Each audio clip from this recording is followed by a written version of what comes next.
جب آئے گی نا قیامت تو اسرائیل ساری دنیا کو چنیں گے، سب سے آخر میں شیطان باقی بچ جائے گا، سب کو موت آ جائے گی، شیطان بچ جائے گا۔ اب شیطان دیکھے گا نا ملک الموت کو تو زمین میں غوطہ لگائے گا اور دوسری طرف سے جا نکلے گا، تو آگے ملک الموت کھڑا ہو، پھر وہاں سے غوطہ لگائے گا، ادھر سے جا نکلے گا، وہاں ملک الموت کھڑا ہو، وہاں سے غوطہ لگائے گا، ادھر نکلے گا، وہاں ملک الموت کھڑا ہو، چاروں پاس سے جدھر بھی گیا آگے ملک الموت تو کہے گا مجھے کہاں لے جاؤ؟ قائلہ امک الہاویہ، اب تجھے جہنم میں لے جاؤں گا اور تیرا کیا ٹھکانہ ہے۔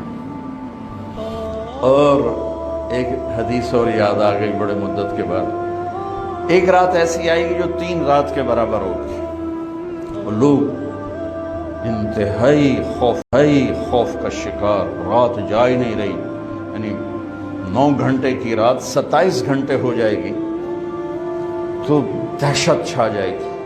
تو 3 راتوں کے وقت کے بعد سورج مغرب سے نکلے گا، جو میرے نبی نے فرمایا کہ معلوم تطلع الشمس من مغربها، قیامت اس وقت تک نہیں آئے گی جب تک سورج مغرب سے نہ نکلے۔ تو مغرب سے سورج نکلے گا اور جیسے اشراق کا سورج ہوتا ہے اتنا نکل کے پھر غروب ہو کر پھر مشرق سے نکلے گا۔ تو جب سورج مغرب سے نکلے گا تو شیطان سجدے میں گرے گا، کہے گا یا اللہ آج جائیں تو مرضی آنکھیں میں سجدہ کرن تے تیار۔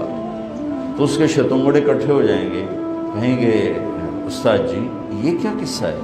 آج تک ہم نے یہ قصہ تو کہیں دیکھا نہیں آپ کا، تو آج کیا کر رہے ہیں؟ کہ یہ سورج مغرب سے آ گیا، یہ میری موت کا اعلان ہے۔ تو آج میں توبہ کرتا ہوں، اللہ جسے بھی کہے میں سجدہ کرنے کو تیار ہوں، لیکن میرے نبی کا فرمان ہے جب سورج مغرب سے نکلے گا پھر کسی کی توبہ قبول نہیں ہے۔ اور ایک عجیب روایت ہے، وہ بھی آج بڑے عرصے بعد یاد آئی، شیطان کو اللہ جہنم سے نکالے گا اور آدم علیہ السلام کو جنت سے نکالے گا اور کہے گا ایک دفعہ سجدہ کر دے جنت میں ڈال دوں گا، کہے گا یہ کام نہ پہلے کیتا نہ ہون کرتا، اللہ پھر اسے جہنم میں ڈال دے گا۔ تو میرے بھائیو، میں نے ایک عجیب سی تمہید بیان کی، آپ سوچ رہے ہوں گے یہ مولوی صاحب کیا بھول بھلائیاں کہہ رہا ہے۔